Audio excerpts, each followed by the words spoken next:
이제 머플러를 씌워주는 퍼포먼스 출무 신고를 했고요. 오영식 코레이 사장과 김현미 국토부 장관이 또 귀마개까지 씌워주는 의외의 또 퍼포먼스를 보여줬습니다. 이제 기념 촬영하고 28명의 조사단이 같이 기관사분들과 그리고 주요 귀빈과 기념 촬영을 하게 됩니다. 머플러 참 따뜻해 보여요. 네, 따뜻해 보이기도 하고요. 예. 좀 짠하네요. 네, 짠합니다. 물론 이제 우리 기관사들은 저기서 판문역까지 7.3km밖에 안 가지만 예. 나머지 이제 각 차량들은 어찌됐든 뭐 전체적으로 한 2,600km를 다 도니까요. 그렇습니다. 그리고 이제 아마 뭐 우리 그 여객선들도 예. 그렇지만 아마 저 기차 출발할 때 기적은 울리지 않겠어요. 예. 아마 그 기적이 우리의 남북한의 평화와 공동 번영 그리고 먼 미래의 통일을 위한 그런 힘찬 기적이 되었으면 좋겠다는 생각을 합니다. 예, 아까 축사 들을 때도 되게 뜻깊게 들으신 것 네, 같아요. 네. 그러니까 참석한 관련 모든 정치인들이 모두 한 뜻을 모아서 남북 철도 대륙 횡단의 기대감 그리고 필요성을 크게 역설하는 그런 모습이었어요. 네, 그렇습니다. 모두 이제 5분이 하셨지만 이제 3분은 국회의 국회의원들이시고요. 예.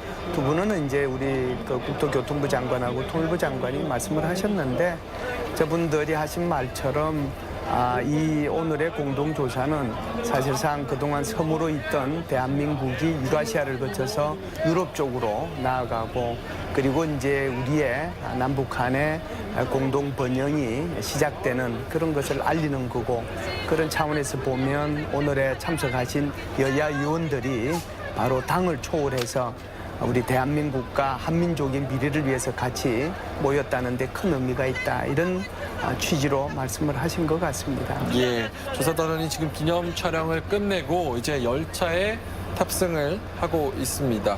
인사를 지금 많이 하고 있는 것 같아요. 예, 저기에 지금 이제 참석하시는 분들은 대부분 이제 전문가들이죠. 예. 우리가 통일부에서는 박산동 통일부 과장이 참석하고요. 국토교통부에서는 임종일 국토교통부 과장이 참석을 하는데 나머지는 이제 실제로 이제 어떻게 보면 테크니션들이죠. 그러니까 한국철도공사, 한국철도시설공단 관계자 예. 이런 분들이 이제 실제로 나중에 이걸 조사하는데 핵심적인 역할을 하실 분들이니까요. 이분들이 이제 주로 참석을 하게 되는 거죠. 그리고 기관사 2명은 출무식 하셨지만 예. 그분들은 다시 이제 돌아오시고 나머지 26명이 계속해서 북한 지역을 일단 경의선 7일 동안 보시고요. 그리고 돌아오셨다가 다시 금강산 지역으로 육로로 가서 거기서부터 다시 동해선 저 위에 있는 두만강까지 한 예. 800km를 다시 공동 조사를 하게 되죠. 예, 지금 대한민국 최고의 이제 철도 조사단 기술자들이 지금 인사를 하고 있고요. 18일 동안 12월 17일 동안에 이제 조사가 마무리가 되는데 참 제가 저 입장이면 어깨가 참 무거울 것 같아요. 그렇죠. 지금 이제 일단은 우리가 보면 남북한이 사실상 이 남북철도 공동조사와 관련된 것은 자료들이 일부는 있죠. 왜 그러냐면 2007년도에 11월 달에 일단 경의선 같은 경우는 한 7일 동안 이제 갔다가 온 게 있고 그래서 그때 이제 조사를 했고 그 조사한 것이 이제 기반이 되고 또 동해선 같은 경우에도 우리가 가지고 있던 일부 그 정보들이 있는데 예. 그거하고 이제 현실하고 이제 맞춰보는 거거든요. 그래서 아마 이 경의선 같은 경우에는 10년 전, 11년 전이죠. 정확하게 조사한 거는 2007년도 11월 달이니까요. 그때 하고 11년 동안에 도대체 얼마만큼 변화됐는가 그것을 과거의 자료하고 계속 비교해 가면서 그걸 아마 대충 생각해 보면 오른쪽에 있는 동해선도 아마 대충 연출이 되지 않겠느냐라고 생각을 하는데 동해선 같은 경우도 직접 이렇게 가서 보면 어느 정도 이게 현대화 작업을 해야 될지 이분들은 전문가들이니까요. 예. 전문가들이 우리 보통 사람들하고 다르잖아요. 보는 순간 느끼는 거니까. 그렇죠. 그래서 침목의 노후화 정도 그리고 교량과 터널의 노후화 정도 그런 것들을 중점적으로 따져봐야 도대체 이게 몇 킬로미터의 평균 속도로 가도록 현대화 작업을 시켜줄 것이고 그렇게 했을 경우에 어느 정도의 장비와 인력과 그리고 예산이 소요될지를 판단할 수 있는 거거든요. 예. 그래서 이제 북한하고 공동 조사를 하기 때문에 북한하고의 이제 이 부분에 대해서도 계속해서 이제 협의해야 될 부분은 많이 있겠죠. 그래서 지금 말씀하신 것처럼 오늘 저 가시는 분들이 어찌됐든 12월 17일까지 18일 동안 전체 일정을 통해 가지고 계속해서 아마 큰 책임감을 가지고 아마 밤잠을 걸으면서 저걸 조사를 하지 않겠는가 그런 생각을 합니다. 참 조사 단원들이 지금 마지막 인사를 하고 대부분 다 열차에 탑승한 것으로 보이고요. 아까 조명균 통일부 장관이 얘기를 했듯이 가보지 않은 길을 가게 된다. 공동 번영의 시작을 알리는 신호탄. 참 기대감이 큽니다. 예, 사실상 뭐 고속도로를 달리는 거하고 KTX를 저는 뭐 KTX를 자주 좀 타요. 지방에서 강연이 좀 많기 때문에 그래서 주로 이제 KTX를 타고 이동을 하는데 굉장히 빠른 속도로 가기 때문에 정체를 충분히 느끼지는 못하잖아요. 그렇죠. 그런데 이제 저기 이 국도라든지 또는 철도라든지 하는 것은 과거에 있던 그 주거지를 중심으로 해가지고 전부 다 이제 철도역이 있고 그 다음에 주차장이 있고 그렇잖아요. 그렇기 때문에 이제 그쪽을 다 둘러서 이렇게 가도록 만든 것이 과거에 철길이었고 과거에 그 국도였다라고 보는 거죠. 그렇다라고 하면은 저기를 이제 이렇게 쭉 다니면 우리 조국 산천의 그 정겨움이라고 할까요? 그런 것들도 같이 이렇게 보시지 않겠는가라고 생각을 하는데 제가 볼 때는 그런 정치를 느끼기보다는 공동조사에 저분들이 더 매몰될 가능성은 많다고 봐야죠. 예, 이제 모두 다 탑승을 했고 아까 말씀하신 대로 기적을 울리면서 이제 또 출발을 곧 할 것 같습니다. 아무래도 원래 기적은 울려야 되겠죠.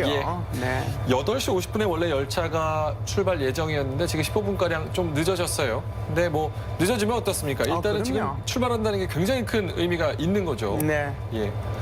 지금 열차의 모습이 나오고 있는데 마지막으로 좀 안전하게 출발해야죠. 네. 저기 지금 뭐 여객 수송하는 차량이면 시간을 딱딱 맞춰서 가야 되지만 그렇지 않고 남북철도 공동조사단이 이제 출발하는 거니까 다 안전한 상태에서 출발해야 되죠. 예.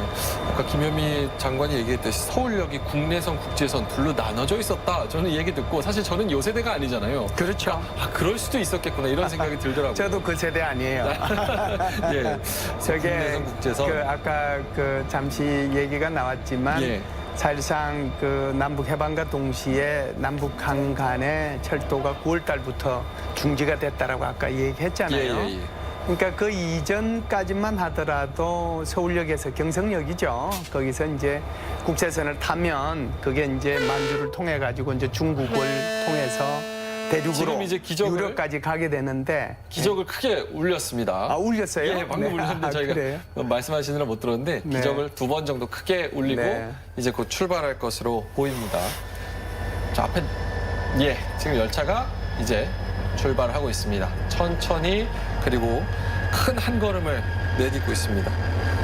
이 공동 번영의 시작을 알리는 신호탄이다 이렇게 얘기를 했는데 열차가 지금 천천히 출발을 하고 있고요. 네, 제일 앞에 이제 우리 기관차가 가고요. 그 뒤에 이제 유조차가 뒤따라가고 그리고 연이어서 우리 발전차 그게 이제 또 따라가죠. 그리고 나서 이제 여객 좀 쉴 수 있는 곳 침식차 그다음에 이제 침대차 그리고 이제 그 물건들 실을 수 있는 그 객차 그러니까 화물차죠. 어떻게 보면 그런 곳들이 이제 뒤따라간다 이렇게 보시면 됩니다. 자, 그러면 이제 공동조사 떠났습니다. 네. 큰 걸음을 뗐는데 오늘부터 시작되는 공동조사가 이제 마무리가 되고 나면은 추후 진행은 어떻게 되는지도 많은 분들이 궁금해하세요. 예, 그게 이제 공동조사가 이제 끝나고 나면 아마 최종적으로 결정해야 될 게 가장 중요한 것이 어느 정도 현대화가 이제 중요하겠죠. 일단 뭐 착공식은 먼저 할 수도 있다라고 생각을 합니다. 그래서 우리 대통령께서 김정은 위원장하고 같이 약속하신 올해 내로 착공식은 저는 뭐 가능하리라고 보고요. 그래서 뭐 착공식 날짜 잡는 것이 가장 크지 않겠는가라고 생각을 합니다. 물론 이제 아까 조명균 장관께서 말씀하신 것처럼 국제사회에 아주 뭐 지지를 받아야죠. 지지와 후원 속에서 아주 성대하게 그런 착공식이 올해 내로 뭐 있게 됐으면 좋겠다는 생각이 들고요. 비핵화가 진전이 되면 바로 착공식과 동시에 이제 작업이 이루어질 수 있는 거니까 북한의 비핵화 의지와 실천 그것이 이제 가장 중요하다. 저는 뭐 오히려 그렇게 생각을 합니다. 예. 자, 지금 이 시점에서 우리 정부의 남은 과제, 마무리 말씀으로 좀 부탁드립니다. 예, 뭐 크게 보면 전 두 가지라고 봐요. 하나는 이제 국내적인 문제가 있을 거고요. 하나는 예. 국제적인 문제가 있을 텐데요. 국내적으로는 이제 우리 국민들과의 의사소통이라고 할까요? 그러니까 소위 말하는 이제 북한의 비핵화 정도에 따라서 얼마만큼 이게 현대화 작업을 해줄 건가. 거기에 대해서 끊임없이 이제 소통해 나가는 그런 정부의 노력이 필요하고요. 예. 두 번째는 대통령께서 말씀하신 것처럼 이게 지금 뭐 한반도 철도 공동체잖아요. 동북아 철도 공동체고 동아시아 철도 공동체가 결국은 더 나아가서 동아시아 전체의 공동 번영을 위한 그런 공동체 출발점이라고 보게 되면 결국은 컨소시엄을 형성해야 된단 말이죠. 그래서 그 컨소시엄에 남북한뿐만 아니라 중국, 러시아, 일본, 뭐 몽골, 미국까지 포함을 해서 얼마만큼 많은 나라들과 또 많은 국제 뭐라고 할까요? 자금을 이렇게 댈 수 있는 UNDP를 포함해가지고 이런 기구들과 협력해내서 우리가 합리적인 선에서 이 예산을 조달을 하고 그리고 이걸 북한 철도 현대화 작업을 할 것인가 그것이 가장 중요하다라고 봐야 되겠죠. 예. 자, 실크로드를 연상하게 된다. 이게 박순자 위원장의 말이었는데 갇혀있던 철도가 북한을 넘어서 유라시아까지 뻗어나가는데 정말 큰 의미가 있는 것 같아요. 굉장히 크죠. 제가 이게 이 착공식 출정식 하기 전에도 예. 출무식 하기 전에도 제가 말씀을 드렸지만 사실상 이제 한국은 뭐 해방 이후에 지금까지 뭐 물리적으로는 대륙과 연결돼 있었지만 실제로 정치 외교적으로 또는 경제적으로 보면 일본과 다름없는 섬이었다라고 해도 과언이 아니잖아요. 이게 이제 철도와 도로가 계속해서 대륙으로 연결이 돼서 유럽까지 연결이 되면 예. 되는데 그렇지 않고 이제 있었단 말이죠. 그래서 이제 어떻게 보면 이번에 대동맥이 연결이 되는 거잖아요. 혈류가 이제 뭐 활발하게 돌아갈 수 있는 그런 게 되게 되는데 그렇게 되면 정말 우리 한반도의 미래의 실크로드가 예. 펼쳐질 가능성이 이제 시작이 됐다 이렇게 볼 수 있는 거죠. 예, 알겠습니다. 지금까지 김열수 한국군사문제연구원 안보전략실장과 오늘 이야기 나눠봤습니다. 고맙습니다. 감사합니다. 10년 만에 다시 철마가 남북 철길을 이어 달립니다. 특히 동해선 금강산에서 두만강 구간을 남측 열차가 달리는 건 분단 이후 아예 처음 있는 일입니다. 오늘이 실질적인 남북 협력 사업의 속도를 내는 시작점이 되기를 큰 기대를 해봅니다. 특별 생방송을 마칩니다. 시청해주신 여러분 고맙습니다.